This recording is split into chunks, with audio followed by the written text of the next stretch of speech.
The single worst thing you can hear in the Galactic Council chamber, besides, "The emergency nutrient paste dispenser is on fire again," is your own name. Specifically when it is shrieked by a 9-foot-tall avian politician whose throat sac is inflated to the size of a prize-winning melon and whose crest, shifting from venomous purple to angry crimson, was fanned out in a display of pure, unadulterated rage. "Dr. Flynn!"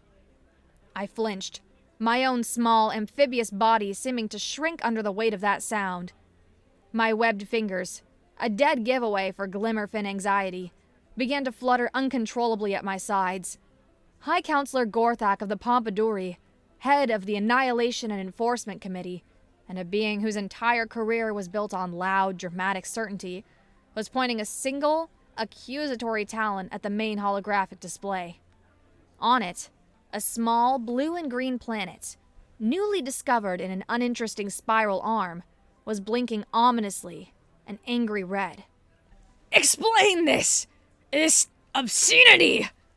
Gorthak boomed, his voice echoing through the cavernous chamber.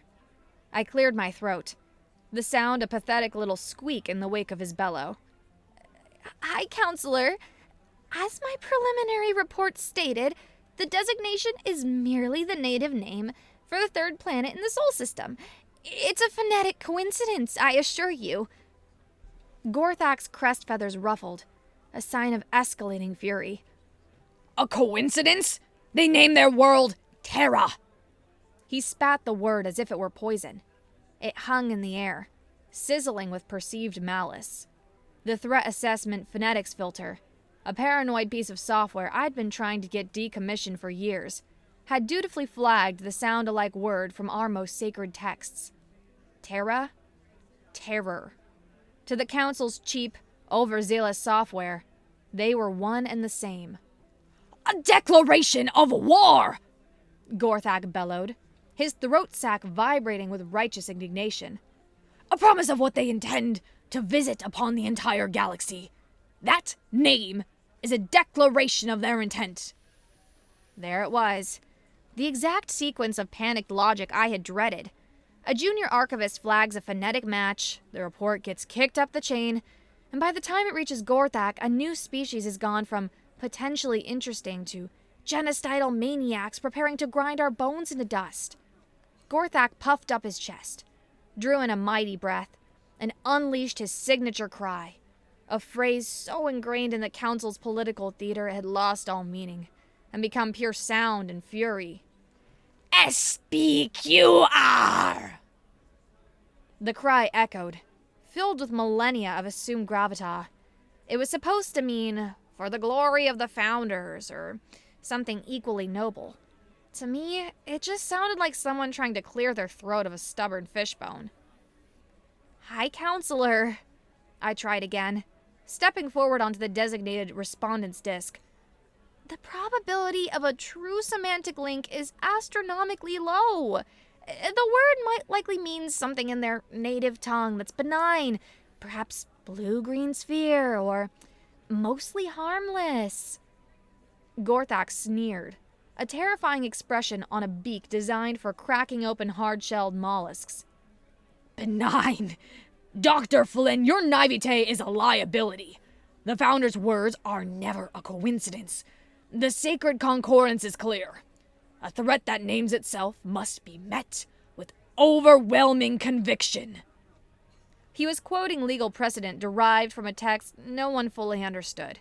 A common and infuriating tactic. I had to stop this. An entire fleet of Annihilator-class warships was currently on standby, their crews polishing doomsday devices, just waiting for Gorthak's order. I had one card left to play. It was a long shot, a bureaucratic nightmare that would bury me in paperwork for years, but it was better than extinction. "Then, I invoke Clause 28B of the First Contact Charter," I said, my voice steadier than I felt. "The right to a final diplomatic inquiry. I request permission to lead a small, non-threatening vessel to the Sol system to confirm the alleged hostiles' intentions before any irreversible action is taken." A hush fell over the chamber. Clause 28B was rarely used. It was seen as a sign of weakness, a procedural delay that questioned the wisdom of the Council's leadership. Gorthak's beady eyes narrowed. He saw the trap. Denying the request would be a breach of the very regulations he claimed to uphold. But granting it, he smiled, a slow, cruel smile. He saw the opportunity. "Granted," he boomed, the word dripping with condescension. "Lead your inquiry, Doctor. Go and confirm the barbarism of these terrorists." He leaned forward, his voice dropping to a conspiratorial whisper that carried across the entire chamber. "And when your glimmerfin idealism is shattered against the rocks of their depravity, the Council will be waiting, and I will be signing your performance review." He straightened up, his crest flaring once more. "SPQA!" he roared, a final, triumphant declaration. I just stood there, my fingers fluttering, a single thought echoing in my mind. I had just volunteered to be the only thing standing between a trigger-happy bureaucracy and a planet that had no idea it had just been sentenced to death, because its name sounded a bit scary. The diplomatic vessel, inquisitive gesture, was a study in beige. Beige walls, beige consoles, beige uniforms. It was designed to be as unthreatening as possible. A vessel that screamed, "We are only here to fill out forms." It perfectly matched my mood. I sat in my small, beige office, staring at the case file on my datapad. It was a monument to cascading stupidity. The whole mess had started, as most galactic crises did, with an intern. My intern, Pib. He had been running a routine deep space scan for potential resource-rich systems when his software picked up a structured, complex radio signal from the Sol system. Per procedure, he initiated a passive linguistic analysis. The standard issue translator suite, a collection of the lowest bidding software packages in the known universe, had sprung into action. The literal translator identified the planet's name, broadcast in dozens of their languages as Earth, Terra, and so on. The paranoid threat assessment phonetics filter immediately flagged Terra for its 97.4 phonetic match to the word terror in the sacred tongue of the founders. Then the real chaos agent got involved. The cultural context engine, a widely mocked program known for its hilariously cynical interpretations. It took terror, and cross-referenced it with the newly intercepted broadcasts.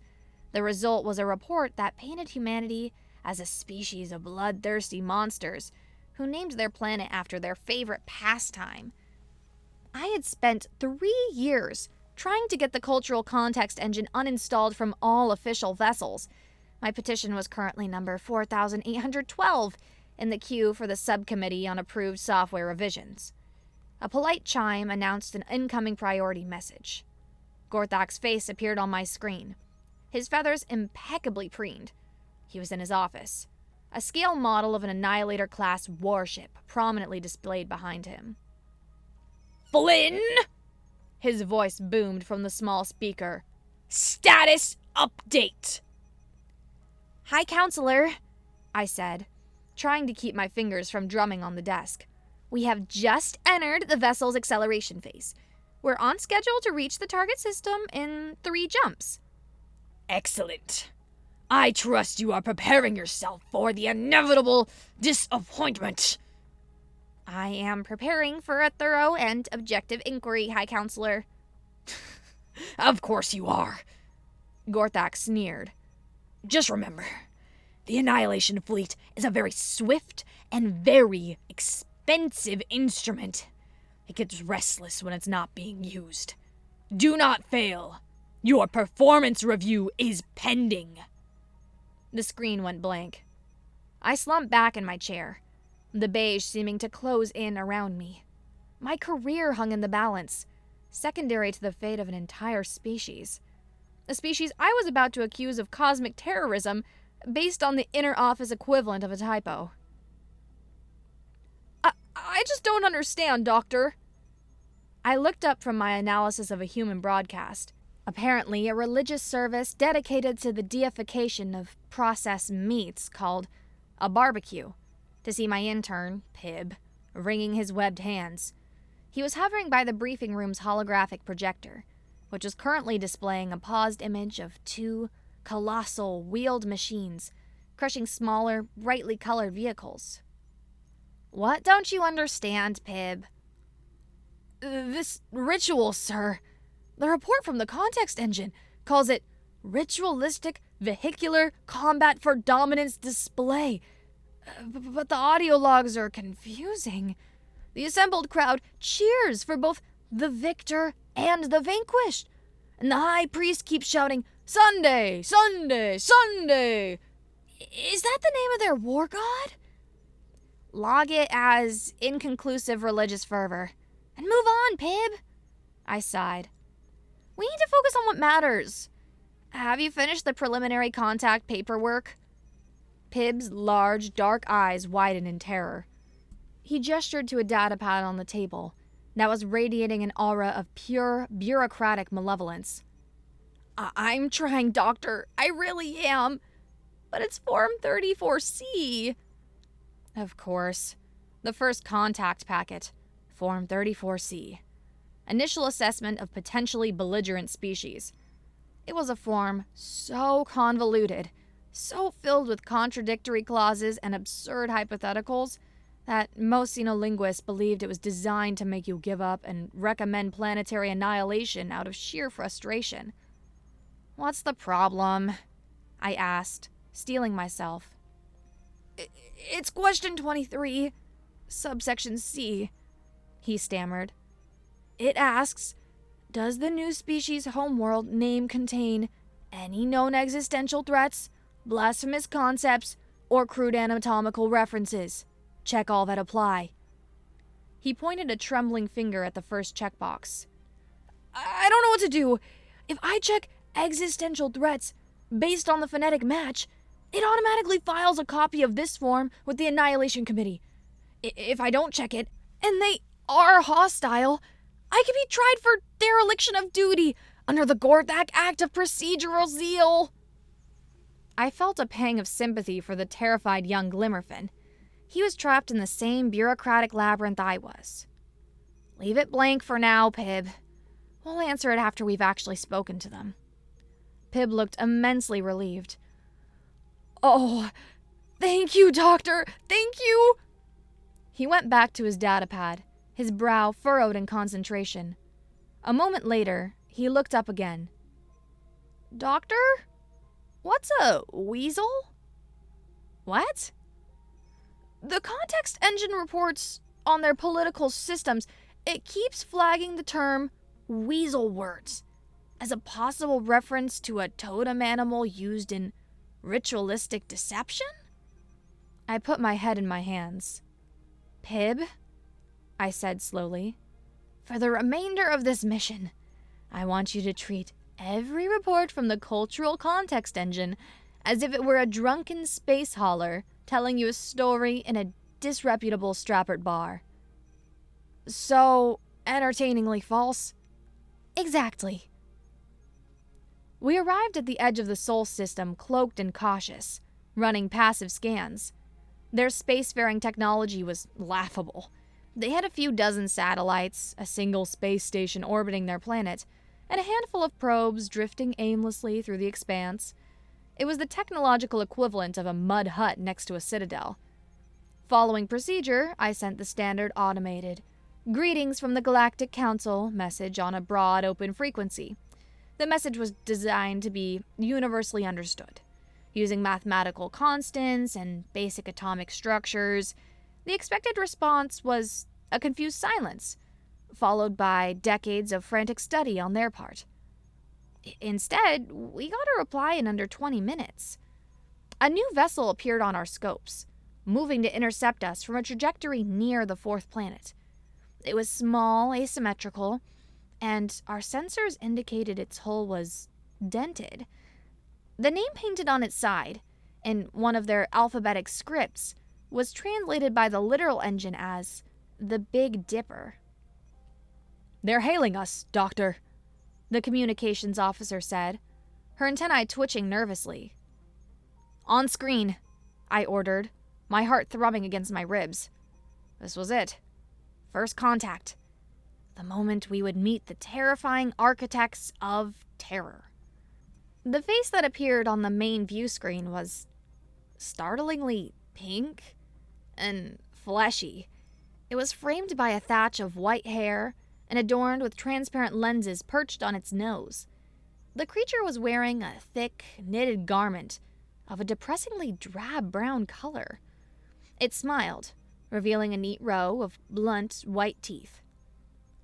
"Well, howdy there," the creature said, its voice crackling with cheerful energy. "My name's Bob Jenkins. I guess that makes me your welcoming committee. We got your message. Real clever stuff, using the hydrogen line like that. Took us a bit to unscramble that last packet, but we got the gist." The bridge crew of the inquisitive gesture stared in stunned silence. There was no fear, no aggression, no bellowing war cries. This Bob Jenkins was looking at our vessel, a marvel of hyper-advanced engineering, with the same casual interest he might give a new model of lawnmower. "He appears unnervingly calm," whispered my tactical officer, a hulking insectoid whose job was to analyze threat postures. "His vital signs are steady. The absence of intimidation could be a sign of extreme confidence in a hidden weapons system." Bob Jenkins leaned closer to his camera. "Oh, sorry about the mess in here," he said, gesturing vaguely behind him. "The grandkids were visiting last week. You folks want to come aboard? I can put a pot of coffee on. Or I just tapped a keg of new oatmeal stout I've been working on. Your call." Coffee. Oatmeal stout? The tactical officer began discreetly activating the ship's defensive energy shields. This creature was speaking in a code we could not begin to comprehend. The first meeting took place in the main briefing room of the inquisitive gesture. We had insisted. Our bioscanners needed to ensure Ambassador Jenkins wasn't carrying any planet-killing plagues. He agreed without fuss, stepping onto our teleportation pad with a cheerful wave. Now he stood before us, a small delegation of my most senior and most paranoid staff. Bob Jenkins, in his brown cardigan, looked less like a galactic threat and more like someone who had gotten lost on his way to a gardening club meeting. "As a gesture of goodwill," he said, his smile never wavering, "I brought you a gift." He held up a small ceramic pot, containing a green leafy plant. "It's mint. Peppermint, to be exact. Wonderful for tea. Word of warning, though, it grows like a weed. Plant it in your garden and you won't be able to stop it. It'll take over everything." I saw my xenobotanist, Dr. Fenn, go pale. He discreetly raised his scanner and took a reading. I saw his facial plates retract in agitation as he whispered urgently to the head of security. The security officer, a pillar of stony silence, stepped forward, encasing the pot in a miniature stasis field, and carried it away as if it were a thermonuclear device. Bob watched it go, looking mildly confused. "Okay, guess you folks are serious about quarantine." Undeterred, he then presented two other items. The first was a large, brown bottle filled with a dark liquid. "And this is that oatmeal stout I was telling you about. Home brewed. The secret's in the yeast. You gotta treat your yeast right, you know. It's a living thing." Just as my science officer was about to ask what yeast was, the ship's cultural context engine, which I had forgotten to mute, chose that moment to chime in. Its synthesized voice, full of smug authority, echoed through the room. "New cultural artifact detected. Beer. Cross-referencing with archive data on early societal rituals. Interpretation: a mildly corrosive, mind-altering, social lubricant. Used to lower inhibitions for ritualized combat, procreation, communal howling, or all three at once." Bob blinked. "Well, I mean, I've seen it do all those things at a wedding reception once, but it's mostly for flavor." Before I could apologize for the interruption, he presented his final gift. It was a glass jar containing a bubbling, beige-colored paste. "And this," he said, his voice full of pride, "is my sourdough starter. Her name is Eleanor. She's 3 years old. Been in my family for, the 3 years." "What is it?" I asked, leaning forward cautiously. "It's a controlled fungal growth I feed with processed grain and water," Bob explained happily. "It's full of wild yeasts and lactobacilli. You use it to make bread. The flavor, is fantastic." The words controlled fungal growth were all my chief medical officer needed to hear. A high-pitched alarm suddenly blared through the briefing room, a full-on biohazard alert. Red lights flashed. 2 security guards, brandishing plasma rifles, took up positions flanking the ambassador. Bob just looked at the flashing lights, then at the sourdough starter, then at the armed guards. "Is it the name?" he asked with genuine curiosity. "Eleanor, is that like name of one of your ancient enemies?" I slapped my hand on the console, silencing the alarm. "My apologies, Ambassador," I said, my voice strained. "Our systems are sensitive. Please, have a seat." The security team reluctantly lowered their weapons, though they continued to eye the folksy human and his collection of apparent bioweapons with a mixture of raw fear and grudging awe. This single, soft-spoken creature had, in the space of 5 minutes, presented us with an invasive planetary subjugation flora, a corrosive social lubricant, and a weaponized fungal colony. Gorthak's paranoia was starting to seem less like political posturing and more like simple common sense. My anxiety levels were now approaching supernova. This unassuming, cardigan-wearing life form was either the most diabolically clever warrior I had ever met, or he was exactly what he appeared to be, and my entire civilization was on the verge of making a universe-ending mistake. I had to know. "Ambassador Jenkins," I began, trying to keep my voice even as my security detail continued to aim their rifles at his sourdough starter. "We appreciate the unique gifts, but we have come a very long way for a very specific reason. We must understand the meaning of your world's name. Terra." Bob Jenkins chuckled, a warm, rumbling sound. He leaned back in his chair, completely at ease. "Oh, that old things. To be honest, most folks just call it Earth these days. Terra is a bit formal, you know? A little old-fashioned." A tiny spark of hope ignited in my chest. A different name.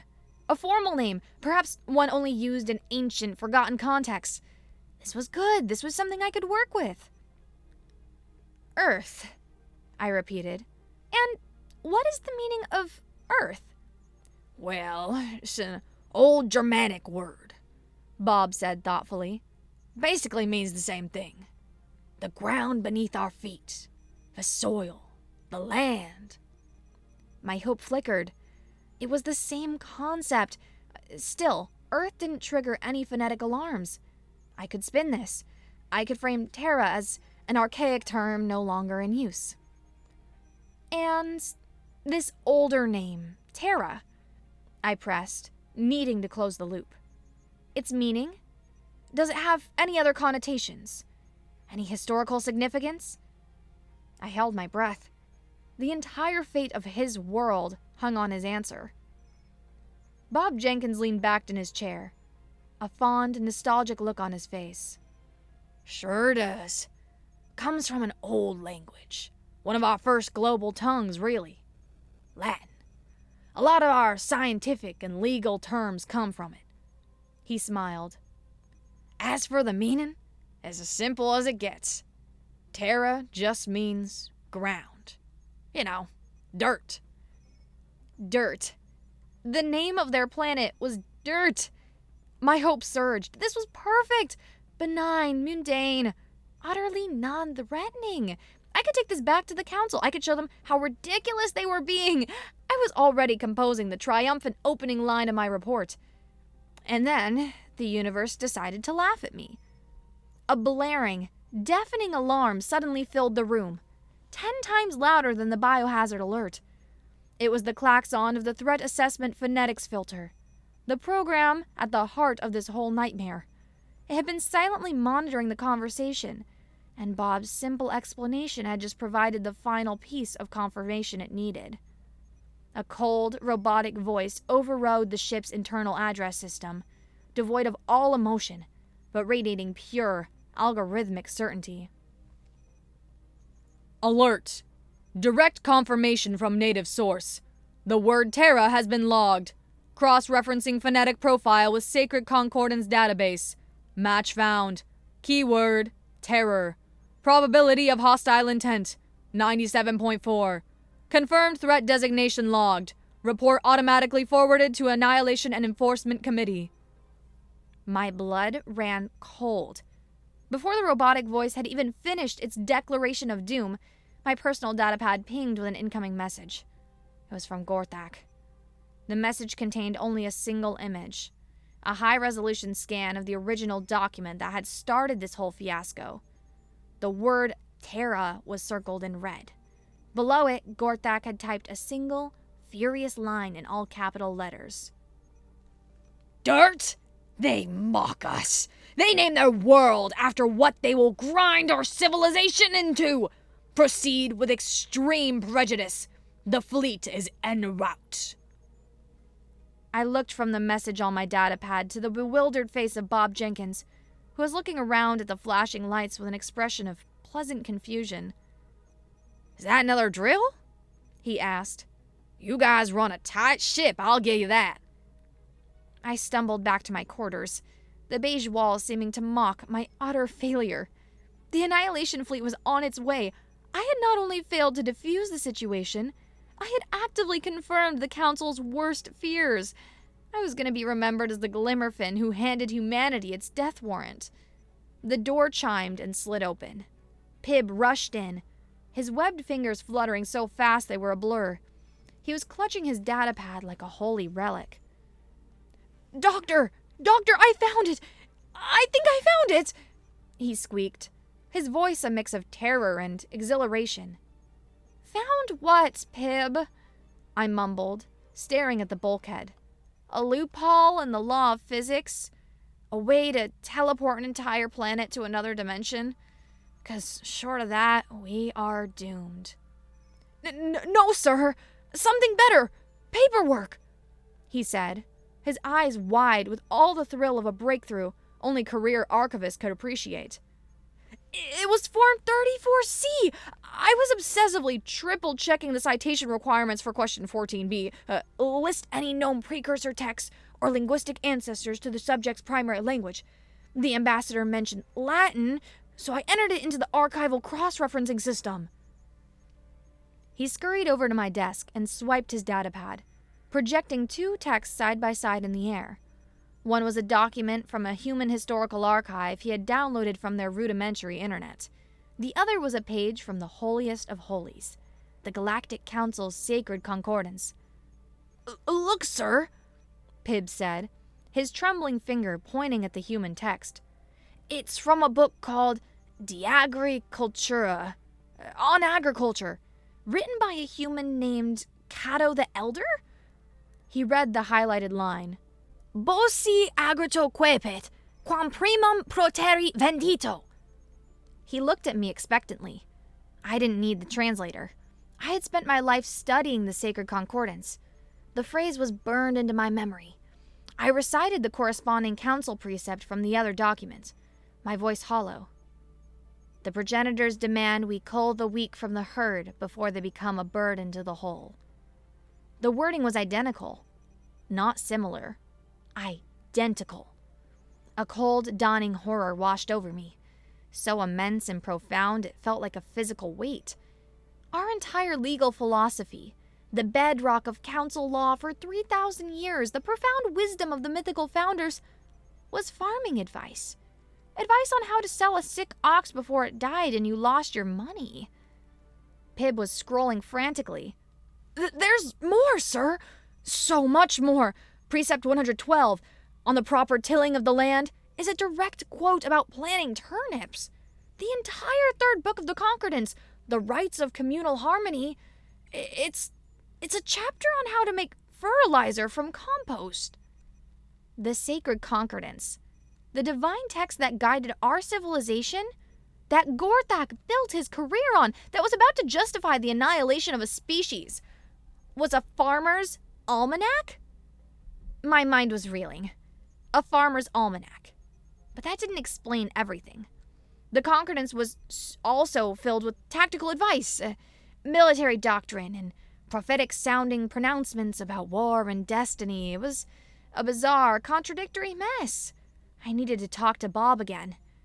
I found him in the galley, showing my ship's chef how to properly care for the sourdough starter, Eleanor. The chef, a being with 2 main arms for heavy work and 4 smaller manipulators for delicate tasks, was listening with rapt attention. "Ambassador," I said, interrupting the lesson on gluten development. "May I have another moment? Informally." "Oh, you bet," Bob said, wiping his hand on a towel. "What's on your mind, Flynn? You look like you've seen a ghost." "Something like that," I said, leading him into a quiet corner. "You mentioned the Romans. This language, Latin, you seem to know a great deal about it." Bob's eyes lit up. It was the look of a hobbyist who had just been asked about their passion. "Oh, the Romans! Fascinating guys. A little stabby for my taste, but they built great roads and even better aqueducts.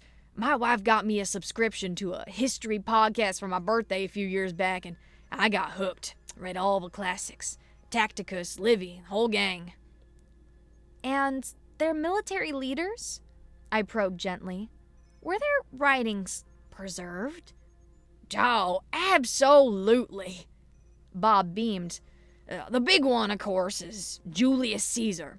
His Commentary de Bello Gallico. That's commentaries on the Gallic War. It's a masterpiece of political propaganda disguised as a field report. Every school kid used to have to translate it, full of famous lines." He adopted a dramatic, theatrical pose.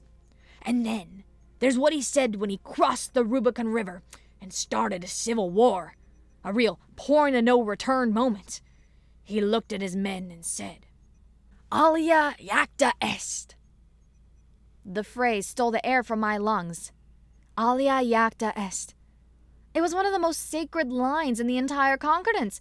It was from the Book of Prophecies, Chapter 4. The die is cast. It was believed to be the founder's declaration that the destiny of the universe was fixed and unchangeable. The line was a simple quotation, not a prophecy. The truth crashed down on me with the force of a collapsing star. The crashed probe, the high-resolution scan. The probe had scanned 2 separate books. The sacred Concordance, the foundation of our entire civilization, our religion, our laws, our military doctrine, was a bizarre fusion of 2 human documents, a farmer's almanac and a general's war memoirs. A strange calm settled over me. The anxiety was gone, replaced by a terrifying, exhilarating purpose. I knew what I had to do. The time for quiet diplomacy and cautious inquiries was over. It was time for a little political theater of my own. I strode back to the bridge, my webbed feet slapping against the deck with newfound confidence. "Communications!" I snapped, my voice sharp and clear. "Get me High Counselor Gorthak." A few moments later, the Pompadour's smug face appeared on the screen. "Dr. Flynn," he said, his voice dripping with false sympathy. "Have you come to your tender resignation? The first ships of the Annihilation Fleet will be arriving in your sector shortly. You may want to find a safe viewing distance." "On the contrary, High Counselor," I said, meeting his gaze without flinching. "I am requesting a live, open, mandatory broadcast to the entire Galactic Council, effective immediately." Gorthak's crest feathers ruffled in surprise, then smoothed back down as a cruel grin spread across his beak. He thought he knew what this was. A final, desperate, pathetic plea. A public self-immolation that would only serve to vindicate him completely. "How delightfully dramatic, Doctor," he purred. "A final address before the righteous work begins. I will grant it, of course. It is important for the Council to witness the consequences of such misguided idealism. The floor is yours." The screen went blank. "Pib," I said, turning to my intern, who was staring at me with a mixture of awe and terror. "Get Ambassador Jenkins. Tell him we need his help with a comparative linguistics presentation. And Pib, set the main holographic display to project from my datapad.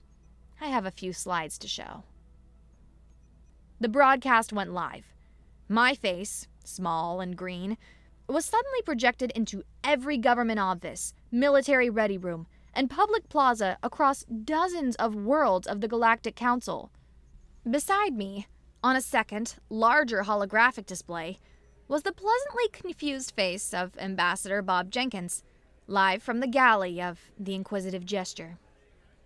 "Councilors, members of the esteemed legislative bodies, citizens," I began, my voice ringing with a confidence I didn't know I possessed. "I have come before you today not to offer excuses, but to present evidence.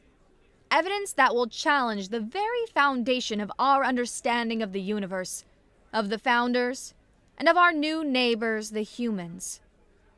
In the corner of the screen, I could see the council chamber. Gorthak was seated on his high perch, looking down with an expression of bored amusement.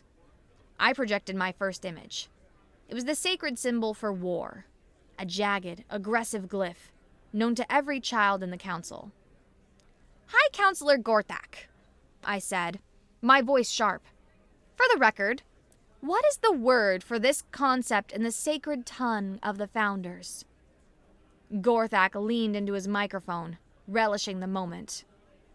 "The word, as every true believer knows," he bellowed, "is bellum." "Thank you, High Counselor," I said politely. I turned to the other hologram. "Ambassador Jenkins, a simple question for your linguistics presentation. In the ancient human language of Latin, what is the word for war?" Bob smiled, happy to help. "Oh, that's an easy one. It's bellum." A low, confused murmur rippled through the council chamber. Gorthak's smile faltered for just a fraction of a second. I didn't give them the time to process. I picked up the pace, swiping through my presentation like a prosecutor, revealing undeniable proof. "The sacred word for water," I asked the universe. "Aqua," 1,000 voices would be thinking. "Ambassador?" "Aqua," Bob confirmed, taking a sip from a glass of it. "The sacred word for star." "Stella." "Ambassador?" "Stella. We have a few famous people here with that name, actually."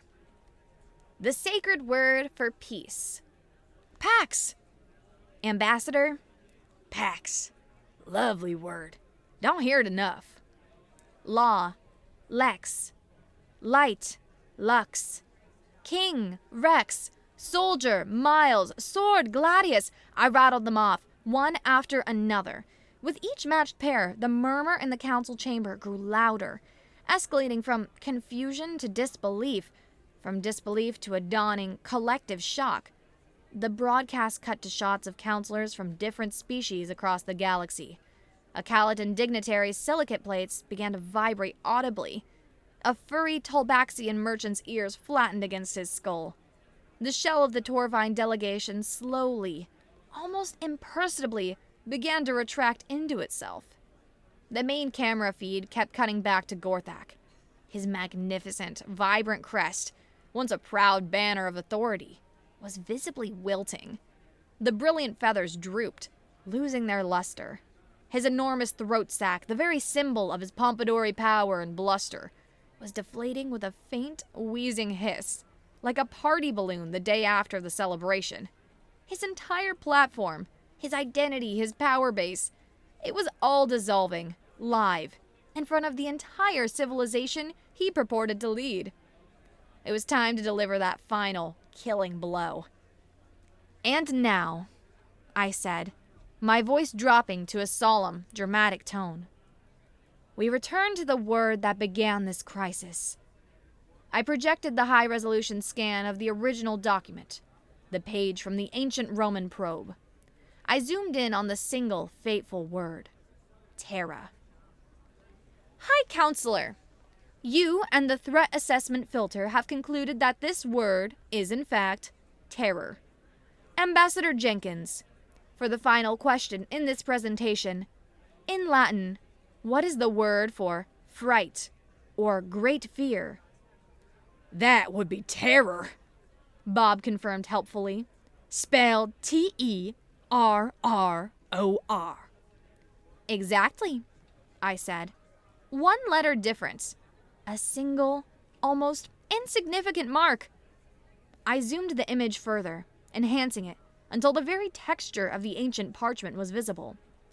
"Counselors, I draw your attention to this faint smudge. This ink blot that turns the word for dirt into the word for fear." The image clarified, the pixels resolving into a clear shape.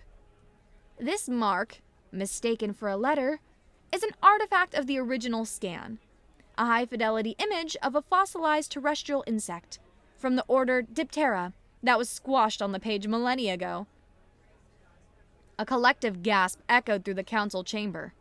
The mark that had nearly staged a galactic war was a dead fly. "And now, for my final point," I said, twisting the knife. "High Counselor Gorthak, for years you have greeted us, rallied your followers, and signed off your every decree with the mighty cry, SPQR, a cry you believe means, for the glory of the Founders." I turned to Bob one last time.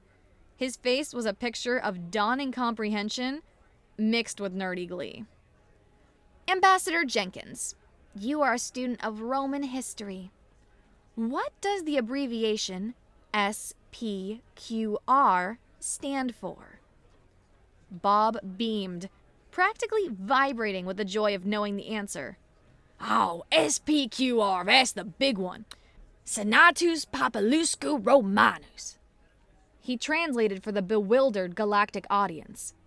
"It means the Senate and the people of Rome. It was basically the official letterhead of the Roman Republic."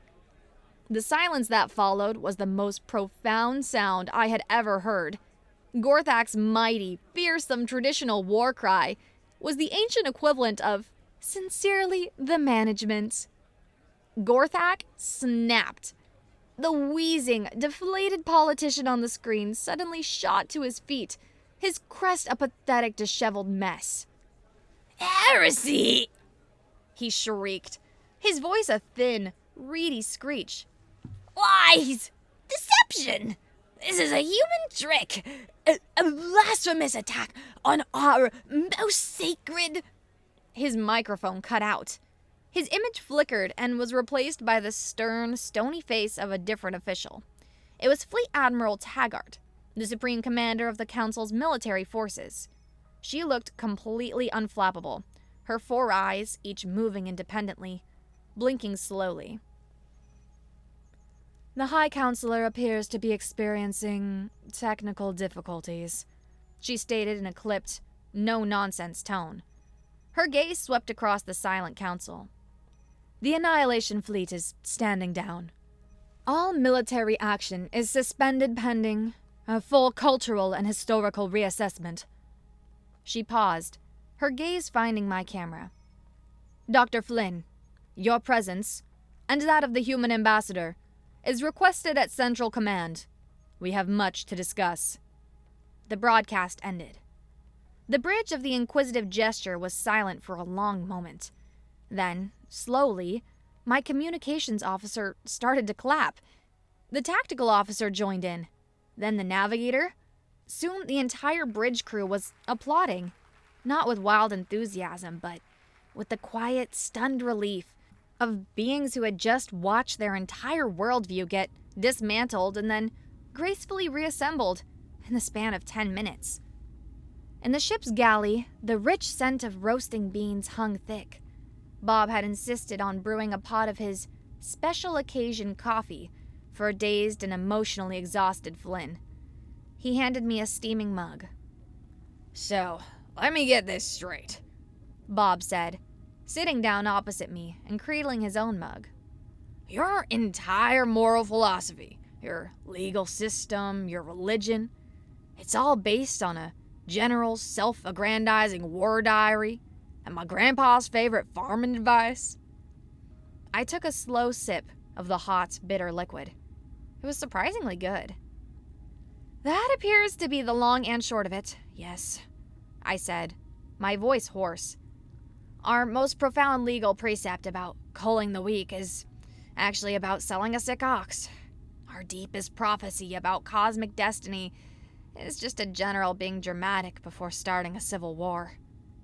Bob shook his head, a slow smile spreading across his face. "Incredible." He took a sip of coffee and stared into the middle distance, lost in thought.